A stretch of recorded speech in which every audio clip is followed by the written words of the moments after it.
आप देख रहे हैं भूतिया विला।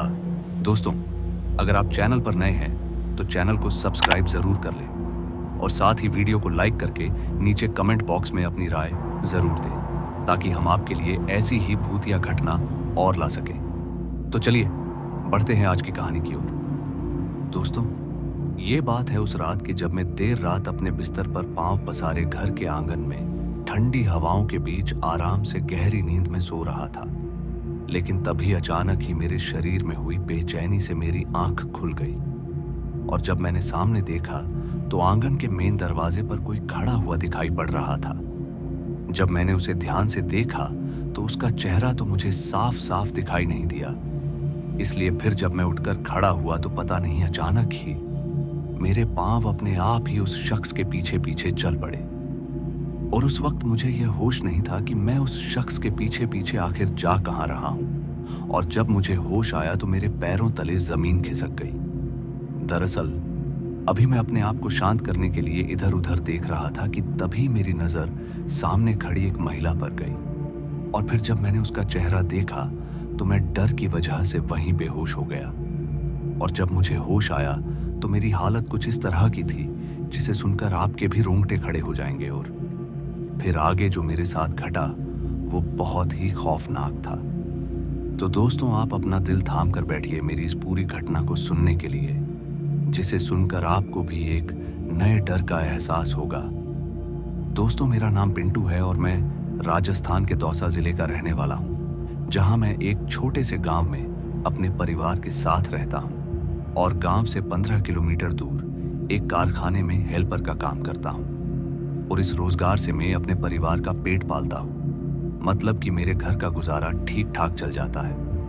मगर जब शाम को मेरी छुट्टी हुई तो घर आते समय किसी ने जोर से छींका और कुछ दूर चलने के बाद एक काला सांप मेरे आगे से निकल गया। और ये सब देखते ही मेरे मन में अब अजीब से ख्याल अपना घर बनाने लगे कि कहीं शायद कोई अनहोनी ना हो जाए। फिर इसी बीच पता नहीं कैसे लेकिन मेरी उल्टी आंख जोर से फड़कने लगी, जिससे मुझे अंदाजा हो गया था कि अब तो जरूर कोई ना कोई तो दिक्कत या मुसीबत आने वाली है। खैर, ये सब सोचते हुए मैं अपनी साइकिल पर सवार हुआ और आगे की तरफ बढ़ने लगा। मगर अभी मैं कुछ दूर चला ही था कि तभी रास्ते में पहले तो साइकिल का हैंडल अपने आप ही निकल गया, जिस वजह से रोड पर गिरने पर मुझे थोड़ी बहुत चोट आ गई थी। मैं हैरान था कि आखिर साइकिल का हैंडल अपने आप ही निकला तो निकला कैसे, क्योंकि जिस जगह पर यह हादसा हुआ था वह जगह बिल्कुल ठीक ठाक थी, मतलब कोई गड्ढे वगैरह नहीं थे। खैर, मैंने इस बात पर ज्यादा ध्यान नहीं दिया और साइकिल को पैदल लेकर चल दिया। तकरीबन 1 घंटे में जब मैं वह 15 किलोमीटर का रास्ता तय करके अपने घर आया तब जाकर मुझे चैन की सांस मिली। मैं बहुत ही ज्यादा थक गया था, जिस वजह से मैं थोड़ा जल्दी ही सो गया। मगर उस वक्त मैं घर के आंगन में खाट पर सो रहा था। रात के वक्त मौसम ठंडा होने की वजह से मुझे नींद भी गहरी आ गई थी। पर जब अचानक ही मेरी आंख खुली तो उस वक्त बहुत ही घोर अंधेरा छाया हुआ था। बस रात के कीड़ों की ही आवाज सुनाई दे रही थी। और नींद टूटने के बाद मैं फिर से सोने की कोशिश में अभी इधर उधर ही देख रहा था कि इसी बीच मेरी नजर आंगन में बने मेन दरवाजे पर गई तो मैंने देखा कि दरवाजे पर कोई है, पर कौन ये नहीं पता। मैंने उसे कई बार आवाज भी दी पर वहां से कोई जवाब नहीं आया। मैं एक बार को सोचने लगा कि आखिर इतनी रात को दरवाजे पर कौन हो सकता है। और यही सब सोचते हुए जब मैं खाट से खड़ा हुआ और उसकी तरफ कदम बढ़ाए तो न जाने क्यों मेरे पैर अपने आप ही उस शख्स की ओर तेजी से बढ़ने लगे। पर वो जो कोई भी था मुझे देखते ही वहां से जाने लगा। मगर सबसे हैरान वाली बात तो यह थी कि मेरे कदम अपने आप ही उसके पीछे पीछे बढ़े जा रहे थे। उस वक्त न जाने क्यों मेरा अपने आप पर कंट्रोल ही नहीं था। फिर मेरे कदम घर से 1 किलोमीटर दूर किसी सुनसान जगह पर जाकर रुके, पर जो मेरे आगे आगे चल रहा था अब वह मुझे कहीं भी दिखाई नहीं दे रहा था।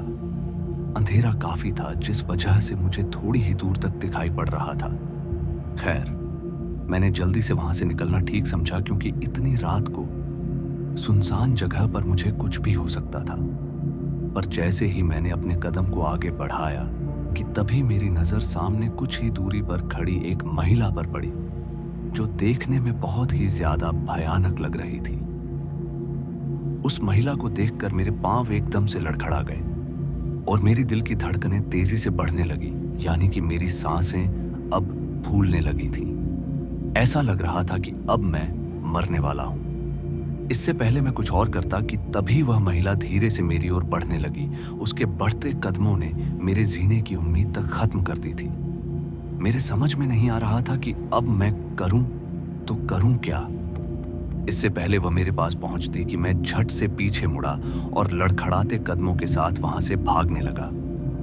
अभी मैं कुछ दूर भागा ही था कि तभी न जाने कैसे वो भयानक महिला मुझे मेरे साथ भागते हुए दिखाई दी, जिस वजह से मैं वहीं पर ठोकर लगते ही नीचे गिर पड़ा। और गिरते हुए मुझे एहसास हो गया था कि आज रात में शायद ही बच के निकल सकूं। खैर, अब वो महिला मेरे सामने थी और बस मुझे एकटक घूरे जा रही थी और मैं डरा सहमा बस चीखे चिल्लाए जा रहा था।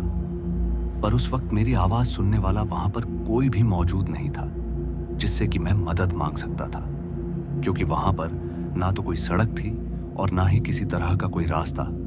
इसीलिए मेरा मरना पक्का था।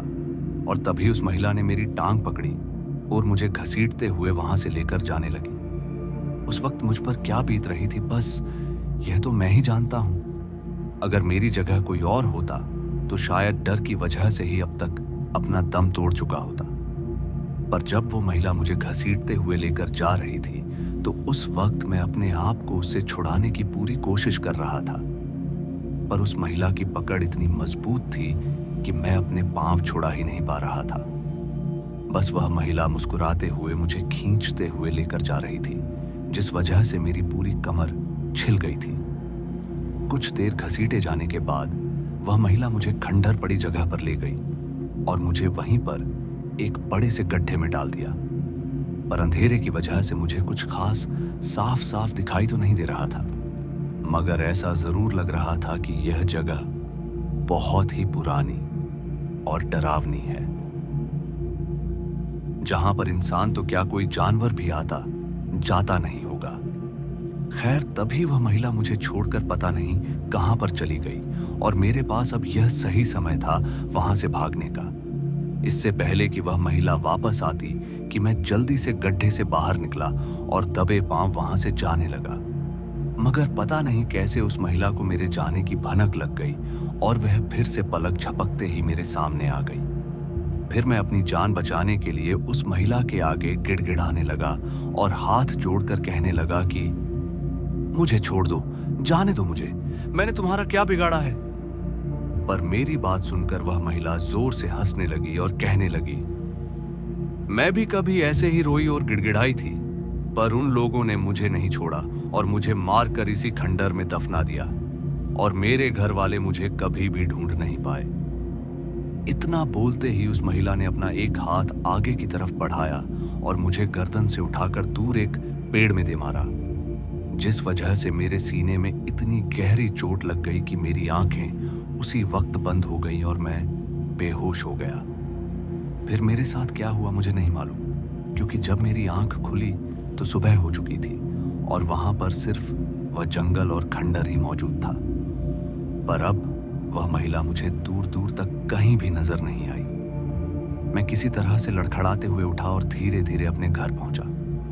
जब मैं अपने घर पहुंचा तो मेरे घर वाले मुझे ढूंढते हुए रोए जा रहे थे, मगर फिर मैंने किसी तरह से अपने घर वालों को शांत किया और उन्हें पूरी बात बताई, जिसे सुनकर वह बहुत ही ज्यादा घबरा गए और मेरी यह घटना पूरे गांव में आग की तरह फैल गई थी, जिस वजह से सभी मुझसे पूछने लगे। पर मुझे किसी से भी यह पता नहीं चला कि आखिर वह महिला थी कौन और कभी किसी के साथ ऐसा इस जंगल में पहले कुछ हुआ है कि नहीं। खैर, शायद वो रात मेरी जिंदगी की सबसे खराब रात थी, जिस वजह से ऐसी घटना मेरे साथ घटी। पर उस घटना के बाद मैं चौकन्ना हो गया था और अब अपने परिवार के साथ मैं गांव से दूर नई दिल्ली में रहता हूं। पर आज भी मुझे वह दर्दनाक रात बहुत ही अच्छे से याद है, जिसे याद करते ही मेरा रोम रोम कांप उठता है। अब मैं रात के वक्त अकेले सोने से भी डरता हूं, जिस वजह से मैंने बाहर बरामदे में सोना भी बंद कर दिया। तो दोस्तों, आज की इस कहानी में बस इतना ही। और मैं आपका दोस्त जल्द मिलूंगा एक ऐसी ही और डरावनी कहानी के साथ। धन्यवाद।